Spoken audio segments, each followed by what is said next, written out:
오늘의 마지막 영상입니다. 번갯불에 콩 볶아 먹는다는 속담이 딱 적당한 지금 수업인데요. 이게 너무 죄송해요. 제가 여러분들한테. 이게, 강의실에서 강의를 하더라도 이게 빡빡하게 3시간짜리 강의예요. 이 재무행정 같은 경우는요. 왜냐면은, 원래는 이게 법조항, 국가재정법 처음부터 파일 열어놓고 이거 하나하나씩 다 설명을 해드려야 되는데, 그렇지는 못해서 너무 죄송합니다. 자, 그리고 돈이라는 게, 제가 지금 오늘 굉장히 개인적인 개인과 이 정부의 예를 똑같은 수준으로 얘기를 드리는데, 돈의 원리가 똑같아요. 제가 볼 때는요. 일단, 유동성. 자, 우리가 이제 돈을 여기서 음식하고도 비유할 수가 있어요. 그러니까 음식은 소식을 하는 게 좋다고 하고 보통은 일반적으로 얘기를 하잖아요. 내가 한 숟가락 더 먹을 거? 먹지 말자. 그러면 배는 덜 부르고, 그게 건강하고, 살도 안 찌는 그런 굉장히 좋은 건데, 이 돈이라는 거는 이게 많이 들어와야 일단 무조건 유리해요. 개인이나 기업이나 정부나, 이제 경제학에서 말하는 가계, 기업, 정부죠. 무조건 돈이 많이 들어야 유리해요. 일단은. 이게 미래에 돈이 있든 없든, 현재 돈이 많을수록 무조건 유리해요. 여러분이 생각을 해보세요. 내가 예를 들어서 100만 원을 가지고 있을 때 내가 현재 이거 할까 저거 할까, 미래에 내일 모레든 그게 내년이든 간에 이거 할까 저거 할까 생각하는 거고, 내가 지금 10만 원 있을 때 이거 할까 저거 할까, 내년에 이거 할까 저거, 이건 차원이 다른 얘기예요. 정부 마찬가지죠. 야, 이거 내년에 어떻게 해야 되지? 이거를 이제 고민을 누군가는 할 텐데, 올해 돈이 있고 없고가 굉장히 큰 차이가 나잖아요. 그 다음에 그러니까 개인과 여기 약간의 차이가 있죠. 내년에 무조건 나가야 될 돈이 있어요. 자, 내가 무슨 짓을 하더라도 정부 입장에서 무슨 짓을 하더라도 무조건 나가야 되는 돈, 일단 인건비예요. 사람이 이제 월급은 줘야 될 거 아니에요. 이건 무조건 나가는 돈이고, 교육, 애들 의무교육, 이거 무조건 안 나갈 수 없죠. 그냥 무조건 나가야 돼요. 그냥 국방, 최소한의 나가야 돼요. 아니, 그러니까 기름값 같은 거 생각하면 유류비요. 그래도 탱크나 장갑차가 굴러가야 될 거 아니에요. 일단 나가야 돼요. 그 다음에 우리나라 수출 수입 안 하면 완전히 망하는 나라에 속하거든요. 제가 볼 때는. 거기에 대한 기본으로 빠지는 돈이 엄청 많아요. 그러니까 만약에 제가 정부의 돈을, 만약에 이거를 진짜 이 통장으로 따지면 한 4, 500개 될 거예요. 개인으로 따지면은. 이걸 제가 혼자서 이렇게 보고 있는 사람이라면 정신이 없을 것 같아요. 이쪽에서 계속 들어오고 저쪽에서 계속 나가고, 이게 무슨 컴퓨터에 이렇게 모니터에 이게 프로그램 언어라 그러죠. 영화 같은 데 보면 쭉 내려가 쭉 올라가고 난리가 날 것 같아요. 그만큼 이게 복잡한 건데, 그리고 어떻게 보면 허탈할 수도 있죠. 와, 이쪽에서 1조 들어왔어. 근데 1분 뒤에 갑자기 이게 쭉 나가니까 1조는 다 나갔어요. 이럴 수도 있는 거예요. 이걸 이제 개인화시켜서 얘기를 한다 그러면 이거 황당하다고. 자, 그런데 유동성, 들어오고 나가는 게 있어야 된다는 얘기를 지금 하고 있는 거예요. 개인도 일단 돈을 많이 벌면 유리해요. 그런데 이거를 계속 다 가지고 있기에는 한계가 있어요. 제가 이미 말씀드렸죠. 우리나라는 완벽한 소비 사회에 이미 진입을 한 나라예요. 옛날에는 과소비 어쩌고 저쩌고, 제가 국민학교, 초등학교, 중고등학교 과소비에 대한 얘기를 들었는데, 지금 과소비라고 얘기하면은 아마 이해를 못 하실 거예요. 과소비? 야, 소비에 과하고 내 돈으로 내가 사는데, 이렇게 얘기를 하는 지금 상황인데 무슨 과소비 얘기가 돼요. 들어와서 안 쓰면 그냥 돈을 모을 수 있겠지만 쓰게끔 돼 있는 구조예요. 어떤 형태로든요.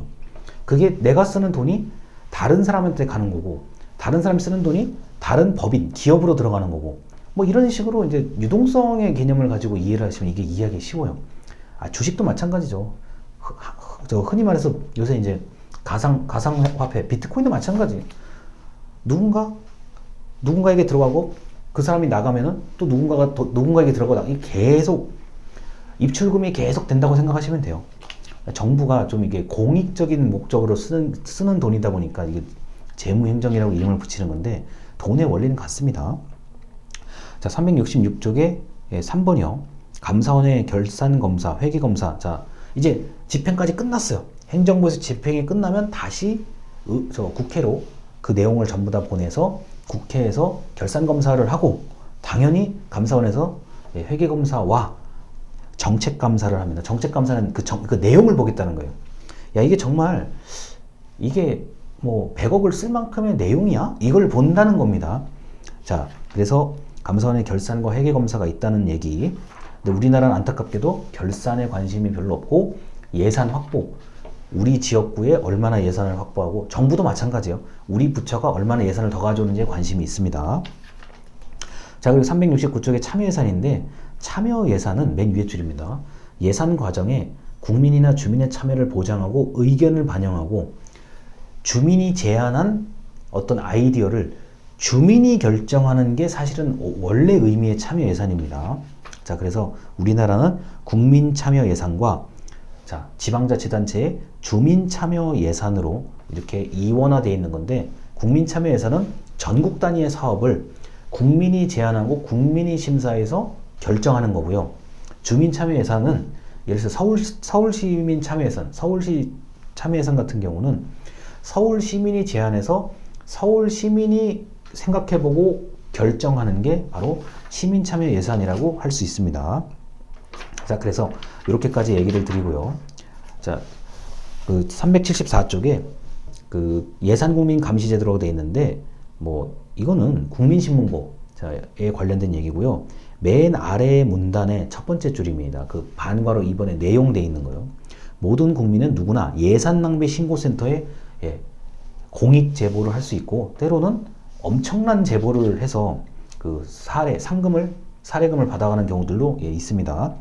자, 이거와 이제 좀 반대되는 개념이 예산 성과금 제도라고 있어요. 이거는 예산을 뭐 획기적으로 절약을 하고 획기적으로 능률성을 높인 해당 공무원에게 상금을 주는 경우는 이게 좀 대비되는 제도예요. 제가 보기에는요.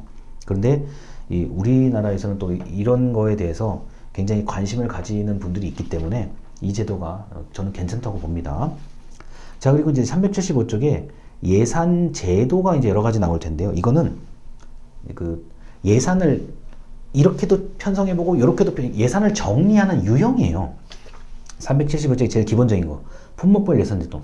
이거는 모든 가계부나 정부 장부 정리할 때 이거는 기본이에요. 이건 안 없어집니다. 품목별 예산 제도는 아주 옛날부터 지출 대상별로 비용을 편성하는 것. 자, 옷 사는 거, 술 마시는 거, 커피 마시는 거, 밥 먹는 거, 뭐 학원 가는 거, 이거 전부 다 품목별 예산이라고 하는 겁니다. 대표적인 게 인건비죠. 대표적인 게 월급이에요, 월급. 자, 이건 인건비 하면 몇 명, 뭐 한 사람은 얼마고 몇 명에는 얼마. 뭐 공무원으로 따지면은 뭐 급에 따라서, 직에 따라서 다 편성이 돼서 이미 나와 있죠. 자, 그거에 대한 얘기입니다. 자, 성과주의 예산제도. 자, 맨 아래줄이요. 성과주의 예산제도는 정부의 활동을 기초로 예산을 편성한다. 자, 따라서 어떤 품목을 구입하는지에 중점을 두는 품목별 예산과는 구분이 되는데, 377쪽의 위에서 두 번째 줄입니다. 성과주의 예산제도는 사업이나 활동 기준으로 편성한다. 그래서 단위 원가 산정이 중요합니다. 자, 예를 들어서 학교 기숙사를 하나 짓는다. 그러면은, 자, 이 기숙사를 몇 층으로 할지, 면적은 어떻게 될지, 1인실은 몇 개, 2인실은 몇 개, 뭐 이런 식으로 해서 전부 다 사업 단위, 이 사업은 단위 원가가 얼마고 곱하기 얼마다, 이런 식으로 표시하는 게 바로 성과주의 예산입니다. 자, 이럴 때 단위 원가를 산정하는 게 굉장히 중요한 일이 될 수 있죠. 그래서 우리나라 많은 교과서에는 순찰 활동, 경찰의 순찰 활동 한 번이 얼마의 그 단가가 드는지 이런 예가 자주 나오는데, 저는 대학교에서 기숙사로 예를 드는 게 조금 더 말이 될 것 같아요. 자, 기숙사를 짓는데 200억이다. 200억에 자, 각각의 전부 원가, 단가, 방을 인테리어 하는 데는 얼마고, 물품은 얼마가 들고, 그 다음에 작업하는 사람 인건비는 1시간당 얼마로 봐야 된다, 이런 것 등등이요. 전부 다 자, 사업을 기준으로, 하나의 단위 사업을 기준으로 산정되어 있는 게 바로 성과주의 예산제도입니다. 이렇게 되면 품목별 예산보다는 자, 성과주의 예산으로 정리가 되면 이해가 좀 더 편하다는 장점이 있죠. 자, 그 다음에 378쪽이 계획예산제도입니다. 거기 의의를 보시면 돼요. 자, PPBS 뭐 영어 약자로 얘기하는데 계획예산제도는 정부가 추진하는 목표가 담겨 있는 계획 플랜과 목표를 이루는 각종 사업들 그리고 이 사업에 연결된 예산을 다 연결해 놓은 겁니다. 이미 우리나라 다 하고 있죠. 자, 두 번째 문단이요. 378쪽에 중간 문단입니다. 계획예산제도는 장기 목표, 단기 목표, 그 다음에 목표 설정을 위한, 목표 달성을 위한 각종 다 사업들, 그 사업 아래 다양한 프로그램들 이렇게 피라미드처럼 놓여 있는 거고요.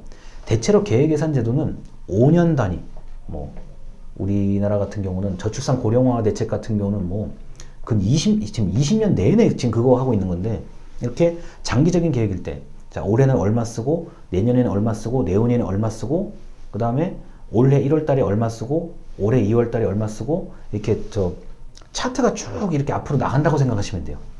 뭐 어떤 정책은 얼마, 어떤 프로그램은 얼마 이런 식으로요. 그래서 장기적인 관점에서 예산을 분석하는데 그리고 편성하는데 매우 도움이 된다. 이미 다 하고 있습니다. 이 사실 좀 이미 다 하고 있는 걸 지금 얘기 드리는 거예요. 자, 그리고 연기준 예산은 사실 쓰이고 있지는 않은데 이게 아주 독특하게 한 번씩 적용되는 원리입니다. 381쪽에 중간 문단이요. 의의라고 되어 있는 거. 제로 베이스라고 하죠. 연기준 예산 제도는 과거를 고려하지 않고 모든 사업을 전면적으로 재검토한다는 건데 이게요. 이게 전혀 전 이해를 못했어요. 이거 대학원을 졸업할 때까지도 이거 이해를 못했는데 그러니까 어느 순간에 딱 이게 생각이 드는 게 완전히 새로운 사업을 한번 해볼 때는 점증주의적 발상, 작년 거 필요 없어. 자, 이거는 이 연기준 예산은 극도의 합리성을 추구하는 거예요. 야, 올해 이 사업을 하나 해야 되는데 지금까지 비슷한 사례도 없었어. 옛날에 쓴 것도 없어. 이거 해본 적이 없어. 한번 해보자. 이럴 때 연기준 예산이 한번 적용될 수가 있어요. 자, 근데 사실 이거는 정부보다는 기업에서는 이게 가능해요. 왜냐? 382쪽에 2번을 보시면 됩니다. 의사결정 패키지라는 건데 이게 이제 휴대전화를 전 예를 들어요. 또는 자동차요. 자동차에 관심 많으실 테니까. 야, 그냥 A라는 자동차, 이거는 1,000만 원이다. 예를 들어서요. 자, 최저 가격 1,000만 원이야. 새 차인데. 야, 이거 옵션을 하나 더 붙이면은 1,100만 원. 우리 흔히 말하는 풀옵션을 붙였을 때는 1,400만 원이요. 패키지예요. 자, 옵션이죠. 옵션. 일종의 옵션이요. 옵션이 없는 것부터 전체 옵션이 돼. 풀옵션까지. 자, 의사결정 패키지를 작성하는 거예요. 야, 우리가 이거를 이 옵션을 3단계로 나눌지 5단계로 나눌지 고민을 하는 거예요. 야, 이거 풀옵션에서 이게 1,500만 원짜리면은 차라리 다른 차 사겠다. 이런 얘기를 분명히 많은 사람들이 한다고요. 그런 생각이 안 들 정도로 만들어 놓는 거. 패키지 작성. 야, 그러면 풀옵션일 때 이게 과연 얼마를 책정을 해야 맞는 거냐? 그래, 한번 조사해 볼게. 그럼 거기에 관련돼서 다 항목을 다 쪼개서 이제 보는 거죠. 자, 휴대전화 마찬가지요. 이제 우리가 기능이 업그레이드 되니까. 야, 이 휴대폰을 얼마에 팔아야 될까? 그럼 얼마짜리 휴대폰을 만들어야 될까에 고민을 하는 거예요.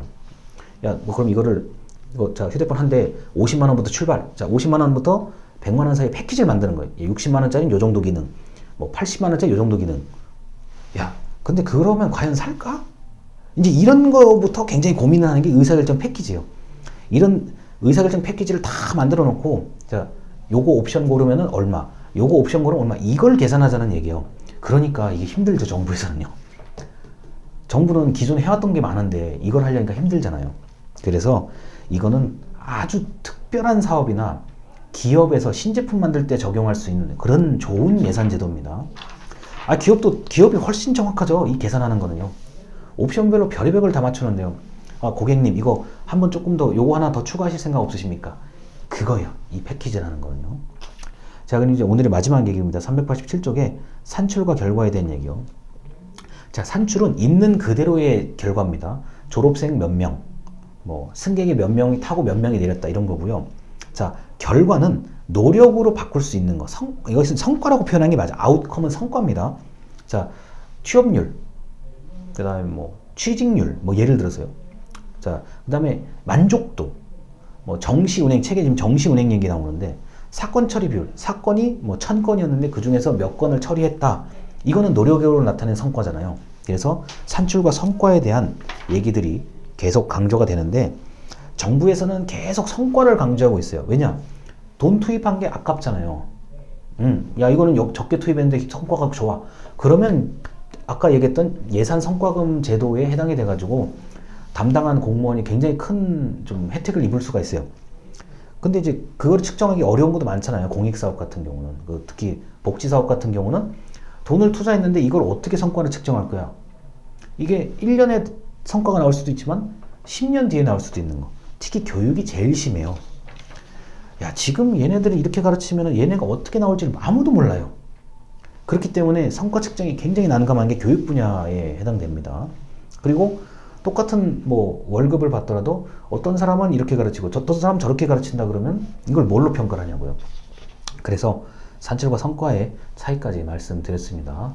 자, 오늘 재무행정을 이게 지금 근 1시간 가까이 열심히 설명을 했는데 이게 얼마나 이제 여러분들한테 좀 마음에 드실지는 모르겠어요. 궁금한 게 있으면 물어보시고 제가 마지막까지 영상을 계속 몰아서 좀 찍어 드리도록 하겠습니다. 들어주셔서 감사합니다.